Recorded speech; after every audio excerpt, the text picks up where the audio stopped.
but it will spread rather than being just in one sector now. We are talking of growth rate, positive growth rate of about 7% in our economy.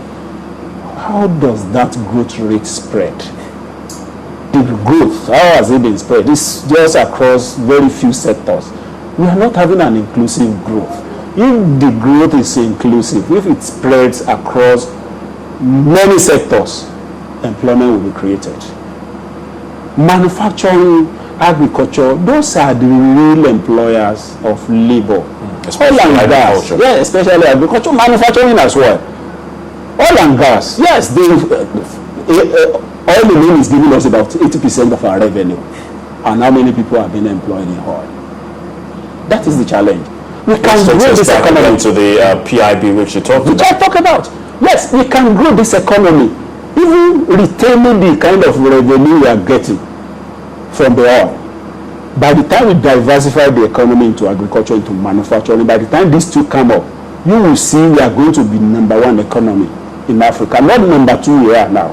So creating employment, the number one thing is increase the productive capacity of the country. And how is your relationship being with the federal government?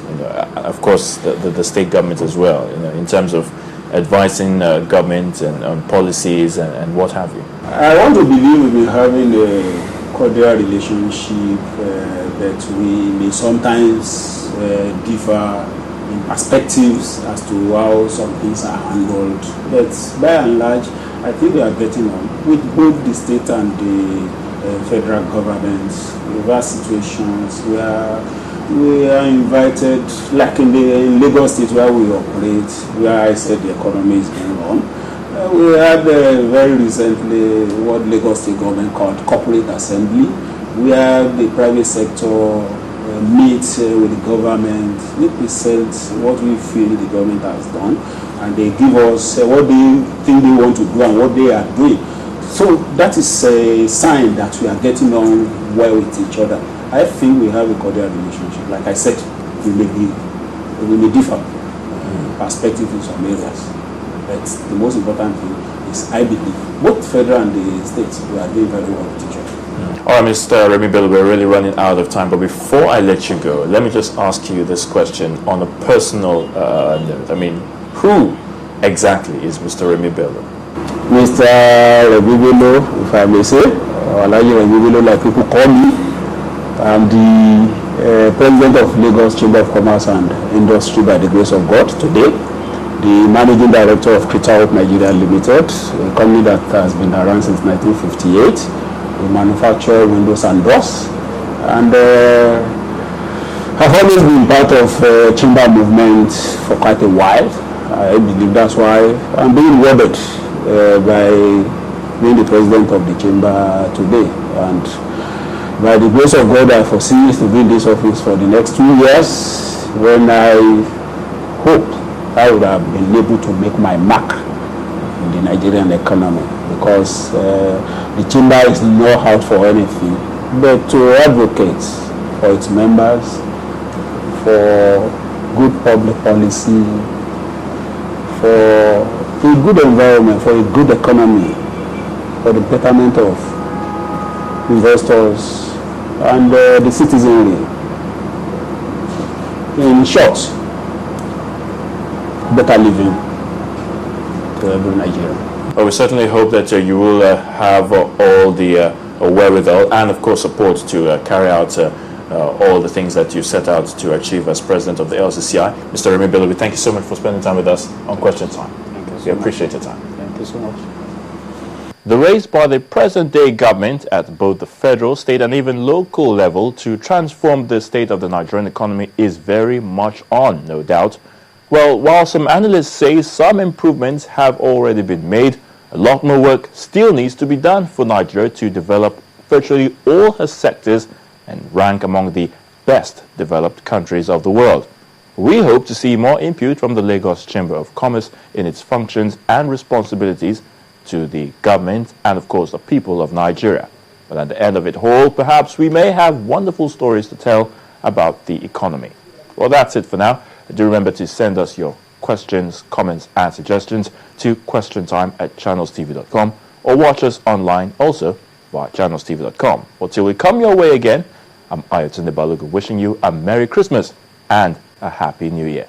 Bye-bye now.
Merry Christmas, viewers, and welcome to this special edition of Energy This Week.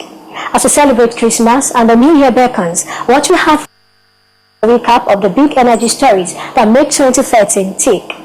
Stories that make the outgoing year remarkable. Welcome to our special edition titled 2013 in Retrospect. I am Perpetua Eboluwa Ohacho. One day, we had a vision to improve the way people access their fuel products. Now, 1 in 5 cars drives on our fuel. So we pioneered the provision of cleaner, safer fuel to local industries through the fastest growing gas supply network in sub-Saharan Africa. Still, that was not enough. So we invested in the acquisition of rigs for oil and gas exploration.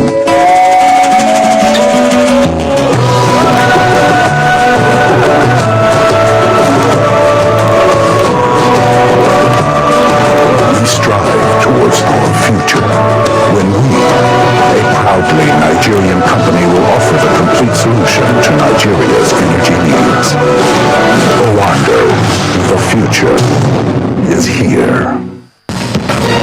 Energy This Week, the #1 energy news magazine on television, came back on air, powered by Owando, mid-year with a maiden edition on liquefied petroleum gas. It was an edition that vividly brought out the environmental and economic benefits of this clean cooking fuel.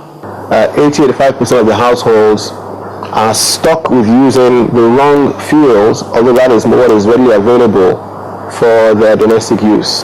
From a health point of view, the residue from burning kerosene and from burning firewood creates byproducts that are very harmful to the lungs, especially for most of the women who use it in kitchens and for the kids who play around when these byproducts are, released into the atmosphere.